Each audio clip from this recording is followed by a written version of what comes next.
what's happened to the 2,666 of our comrades that seem to have evaporated.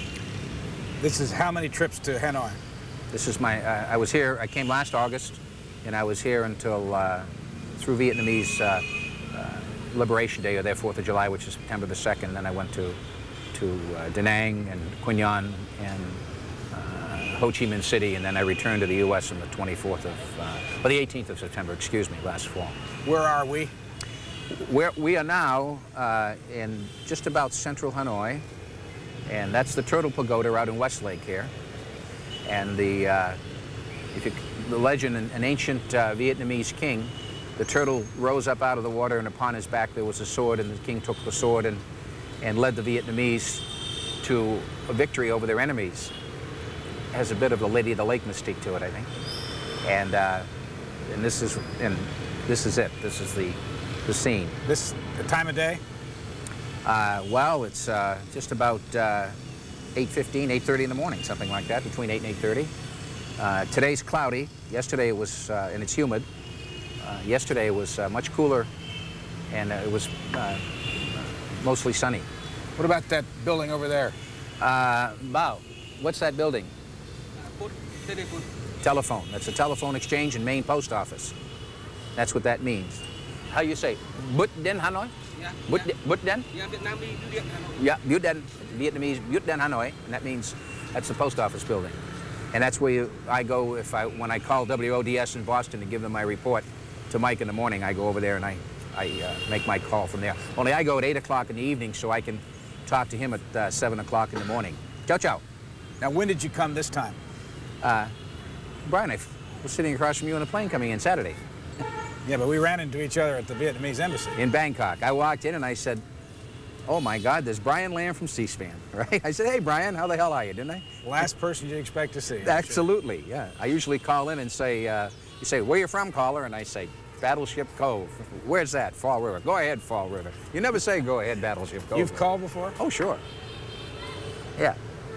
Now, how many people like you are there around? I call once a month. What? How many people, American veterans, have come over here? Well, in August of last year, Brian, Dick Fuchs from Unitarian Church and Bob Detweiler, who does Detweiler's Journal for Continental Cablevision out of Norwell, and I hosted the Honorable Nguyen Khan and his entourage from the UN.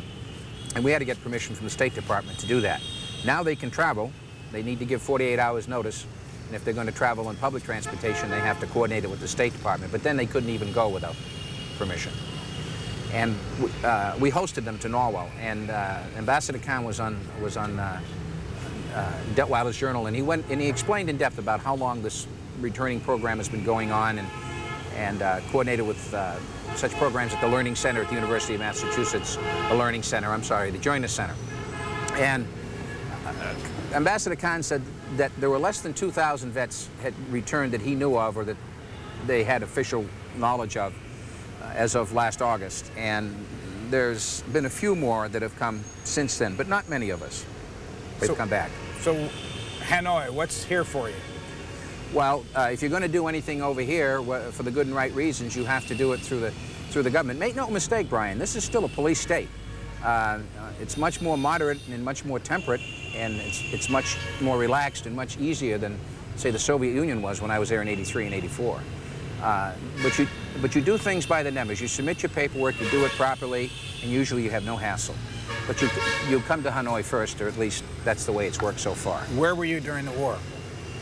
I served with Marine Air Control Group 18, which in Da Nang, Da Nang West, and I spent a large part of my time with Mag 18 Civic Action Team, and this is the second hat. I haven't worn this one out yet. Cover, I mean, excuse me. When I say hat because you're a sailor, so you got to know what I'm talking about.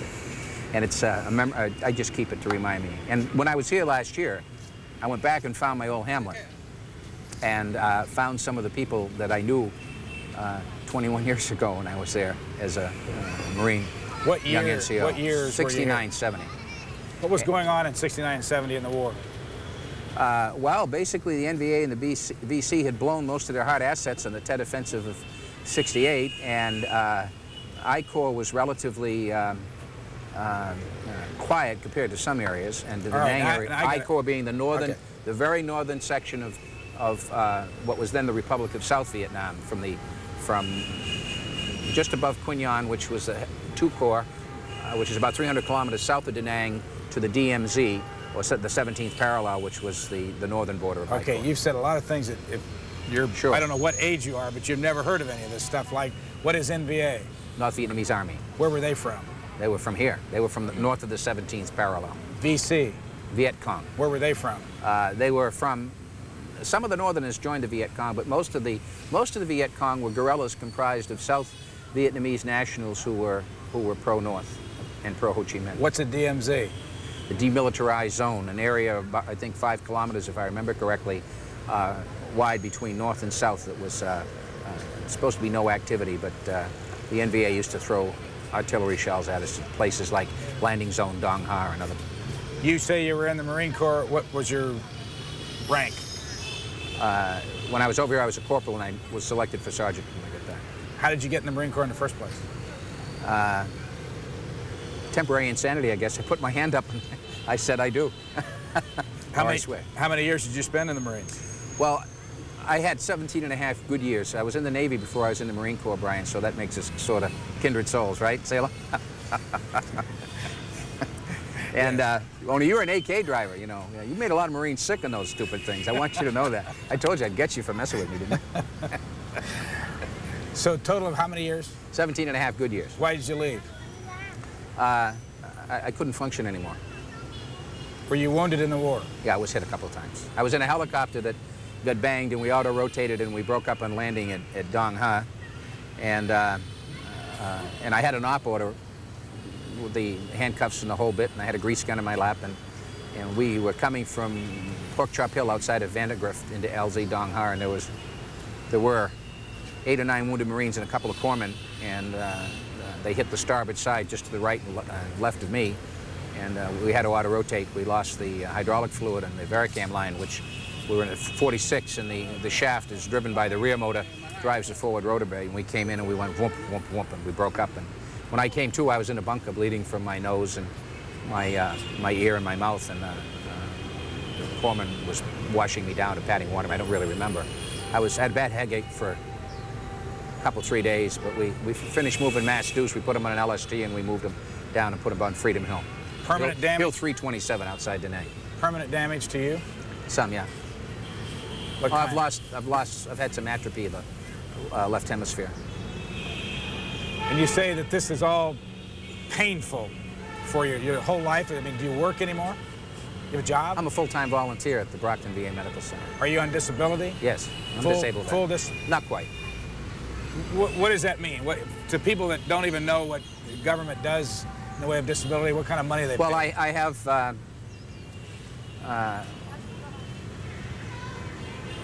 think I get like $644 a month, and then I get Social Security, and it comes out to about, I think $1144, something like that. And I'm eligible for the wonderful care at the Veterans Administration Hospital. So whenever I can, I go somewhere else. You sound cynical.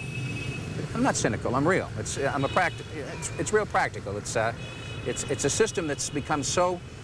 What you've got in the VA is you've got a huge bureaucratic system up here, and then you've got those of us that are eligible. And it's not a welfare system, Brian. A lot of people think that because you're entitled to VA benefits, it's a kind of welfare system, right? Those are the kind of people that I'd like to help them get on the welfare system, actually. But it's nothing that we don't earn. It's nothing that we don't rate. It's nothing that wasn't put there for those that need it. And before I ever went to the VA, I exhausted all private means. And so you've got the bureaucratic management up here, and you've got the people down here. And in between, you've got the healthcare providers. And there are many individual healthcare providers that are extremely good and very sensitive. But the fact of the matter is these people up here have really nothing to do with these people down here. So when they say the VA gets more and more money, it's for up here. It has very little of it is really applicable to direct patient care and patient need. Are there a lot of veterans that feel the way you do? Oh, there are. Yeah. Look at recently, a guy drove his pickup truck through the front of the VA hospital, Jamaica Plain in Boston, a couple of years ago, because they kept telling me he wasn't eligible. It turned out that he was. It's a system of except for the day treatment program in Building 22 at the Brockton VA Medical Center. very little of the VA works. It works fine on paper because that's the bureaucrat's job, to make the bottom line look good. But when you go to day treatment, it works because you got Dick Peterson, who retired, and after 15 months in retirement was brought back. Unprecedented move by the VA. They brought him back because the program was falling through its hind end. And Ron Parson, the nurse I told you about. They're the only 2 permanent staff people. All the rest of the help or the support comes from volunteers. And there's a tremendous amount of support, for instance, from the Veterans of Foreign Wars, and the Jewish War Vets in Randolph, the American Legion, Order of the Purple Heart, the DAV, the Disabled American Veterans. And they've donated, JWV donated a kitchen, a brand new range. We have a cooking program there. It's something where instead of treating someone like they're an idiot, or someone, instead of giving them whatever they give them, another dose with Sorazine and sticking them off in the rubber room somewhere, we get them involved. They participate in the community. They run their own little canteen. They have a finance committee. Parliamentary procedure can work. We'll come back to all this in a moment. But, sure. You know, while we've been talking here, a whole bunch of people have kind of gathered around. Now, this is the second trip over here. Is this normal? I mean, you've got young and old, and they don't understand this. Well, the next time you talk to your press officer, you ask him what a Michael Jam is. Because when we were here last fall, wherever we'd go, I'd stop and I was handing out VFW pins and different things, especially to the kids. And Mr. Kwa, Tran Van Kwa, was the press officer who was with us. And all of a sudden the police came from everywhere. They thought there was big traffic. This was in Haiphong. And it wasn't. It was just people gathering around because you're an American, you're a foreigner, and they want to talk to you. They want to know who you are. So they, and I like kids. I like people. And what do you think of these? And it got to the point where we stopped in traffic. What do you think of the Vietnamese?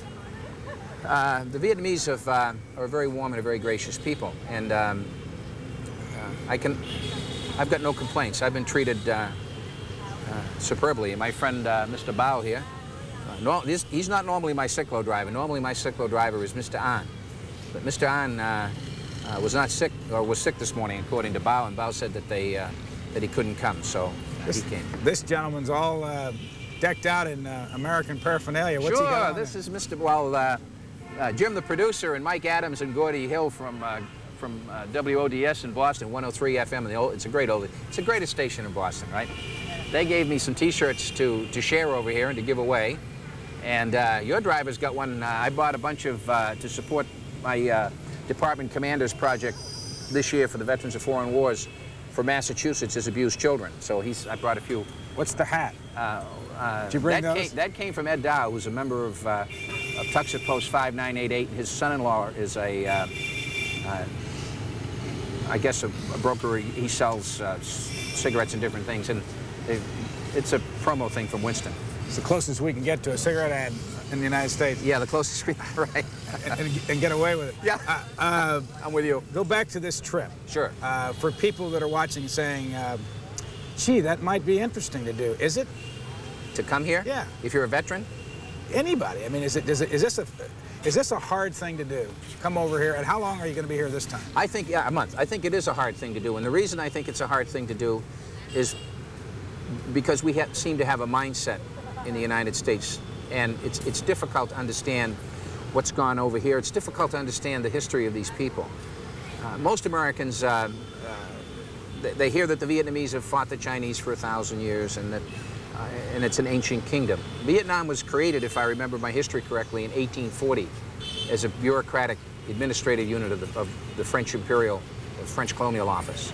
And you really have 3 major distinct ethnic groups. You've got the people of North Vietnam, where we are now in Hanoi, and the French made these people the administrators of their bureaucratic system when they were here.